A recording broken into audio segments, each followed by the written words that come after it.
Suzanne Singer is, come on up, Suzanne. Suzanne is a member of the Navajo tribe, also known as the Diné tribe. Is that pronounced right? Okay. And you grew up in Flagstaff, which is where you now are located also. You co-founded Native Renewables to solve solar access challenges for 15,000 families on the Navajo Nation. So you're going to talk about that for a little while, and I will get up and join you in a minute. Yep, absolutely. Yad Suzanne Singer Yanishia, Katnisat Nishle, Nakaiden and Bashichin, Bibatode Dashe, Doshe Dashanella. Thank you, everyone, and hello to my relatives out there who might be listening. I'm happy, really excited actually to be back in the Bay Area. I've lived here for several years before I went to Flagstaff. I worked at National Lab for several years, and I also worked on my PhD, earning it at Berkeley in mechanical engineering. But I was actually, in preparation for this talk, kind of reminiscing on my thesis time in, traumatizing. But there's a period of time where I thought I would actually go out to my grandparents' home and work on my thesis. And so I was like, okay, if you've never been to Navajo, just imagine maybe you're familiar with Monument Valley. There's this like quintessential southwestern landscape. There's buttes and mesas. It's beautiful. There's no one around for miles. So just pretend that's like where my grandma lives, and it's not very unsimilar to that. But then I started to think about the challenges. It's like, okay, well, my grandma didn't have electricity, but I could probably buy solar panels and small batteries to charge my laptop. All right, that's done. I would need internet. I've sent a lot of emails. I'd have to check a lot of papers, citations, references. So that would be a bigger challenge. I would have to drive an hour to go somewhere to get it when I would need it. Then I was like, okay, well, if I could figure that out, great. How would I feed myself? We don't have refrigerators. We have, at best, really old ice chests that are not that great at storing food. So how frequently would I have to go to the grocery store? And that's at least an hour away. I mean, maybe more, depending on where I decide to go. And do I have to go every day? Do I have to go every other day? Well, maybe I can go to the convenience store to get ice, and that's easily a 30-minute drive. And maybe they run out of ice and it's farther, but also have to think about weather. The roads are dirt roads. If it rains a lot, I'm stuck because I could run off the road. I could get stuck out in the middle of nowhere and have no one to support me. And then what if I had an emergency? How do I make a phone call? Is my cell phone reception good enough where I am, or do I have to go hiking to the nearest hill? So anyhow, after all this, you can imagine I decided it was not gonna happen. So did not do that. And I'm actually really fortunate, and some would say privileged, that I had other options. I could go somewhere and be able to have access to all of these things at the flip of a switch.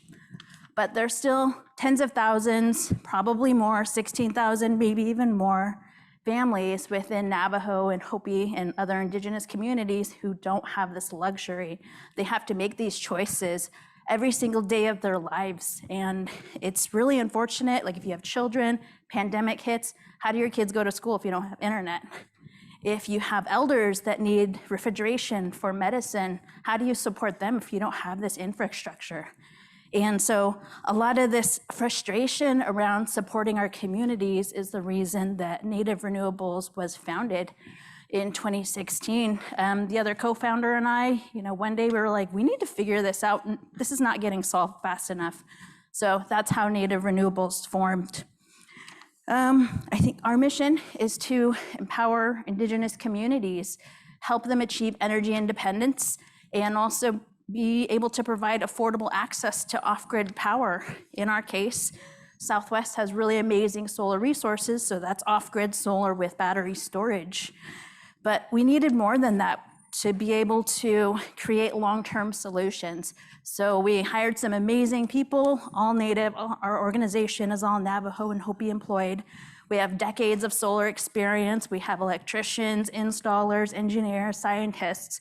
And so we're also creating our own workforce solutions, our own training, because we want our own people to be technicians in this field. And part of that motivation is the historical model of outside companies coming in, dropping technology, never to be heard from again. And how do you get tech support from that place? And it got to the point where families were saying, oh, well, solar doesn't work because they did not have a good model to be able to get this power. In addition, we support education. We're trying to educate broadly all tribal nations at least the basics of solar, and that includes the benefits and the limitations of off-grid, because you don't have an indefinite supply of power. Other things that we are exploring is both Navajo and Hopi are going through a transition from a coal economy, and we are pushing for a clean energy economy. Hundreds of jobs were lost, millions of revenues were lost, and it's a really stressful situation that's impacting. And we can't work fast enough to get solutions to help rebuild and reinvigorate our local tribal nations. Some of the stuff we support, climate resilience. I know families are really nervous. I mean, some families who are really great climate advocates, they want to be independent. So when they have issues, they have the resources to manage them. So it's been really exciting. Recently this year, we've also started supporting community farms, local farmers, to support that food sovereignty and revitalization that's happening in Indigenous communities and with our own traditional foods. We're also working on the other nexus, the food, energy, and the water piece of it is how can we use solar or renewable energy to provide water. So one of the most amazing things I think is that we get to be there when families turn on the switch for the light, turn on the light switch for the very first time. And it's really empowering because they tell us, like, I never thought I would have power in my lifetime. And I think that's really crazy. And I guess just a few closing thoughts before we go to Q&A is the other thing we're really pushing for is shifting from extractive to empowerment. And lastly, I encourage you all to think about what equity means to you in your companies, in your leadership roles. Do you have equitable goals? We have some really cool people who come in and want to offer us great technology, but we can't use it. We don't have internet. We don't have power. So I think just if you're not already thinking about it, is that something you're already assuming that people have, is the land, the water, the electricity, and the internet to be able to implement some really cool solutions. So thank you, and we'll do the questions. Thank you so much. Sit here. Yeah. Suzanne, I didn't show you this before. Oh, sweet. I love Navajo art, by the way. But anyway, your people make really good art. But you see, one of the main reasons we wanted to have you here was because this issue of environmental justice has come up a couple times on the stage already. But I think what you really understand is the situation on the ground, right? And I think so often technologists just create cool stuff for their own demographic. So I really appreciate everything you just said. And I just wanted to underscore that. And, because talk a little bit more though about things that have happened when people have come in from the outside to try to help with solar or other energy technology. Yeah, I think now I'm feeling it a lot with the new lens on equity, all the new money the tribes are gonna get. We have people that are like, we have the perfect solution for you. We can't tell you what it is yet, but it's amazing. Oh, by the way, where are you located at? So I think that's the downside, is trying to sift through these offers and figure out which ones are actually genuine. I think what we're pushing for now is really asking people, what is your plan for after this project is done? And I'm not just within our projects, but on a larger scale, like families who have had coal power plants. There's been 2 coal mining areas within Navajo, and those have polluted the local water that people had hoped would be there for their entire lives. So like that impact is very strong. And so we're trying to support those community people by trying to foster that culture of asking that questions, like, how are you going to fix this afterwards? How are you going to clean this up afterwards? What is your plan?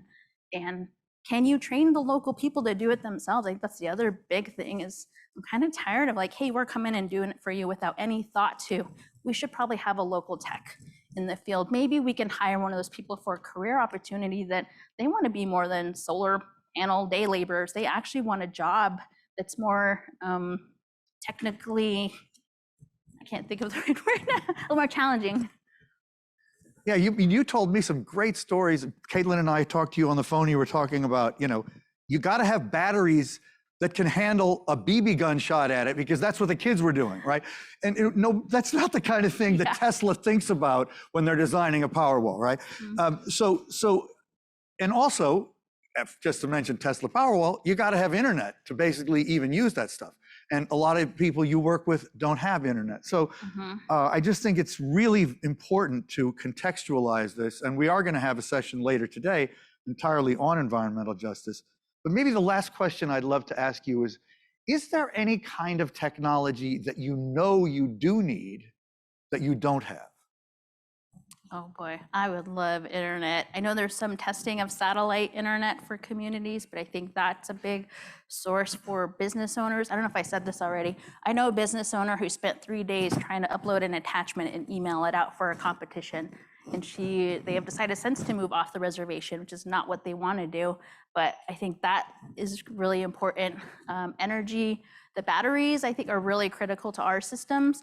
But other questions we ask are, is it recyclable? And some of the new cool stuff, they're like, it will be by the time we need to recycle it. So I feel like I would like better answers than that, but I know sometimes it's something that's in the works. So maybe I have to say, great Elon Musk will help with his SpaceX satellites and all that, because it's part of the whole purpose is to get internet to places like the Navajo Reservation. So thank you so much, Suzanne. Really great to have you. Thank you.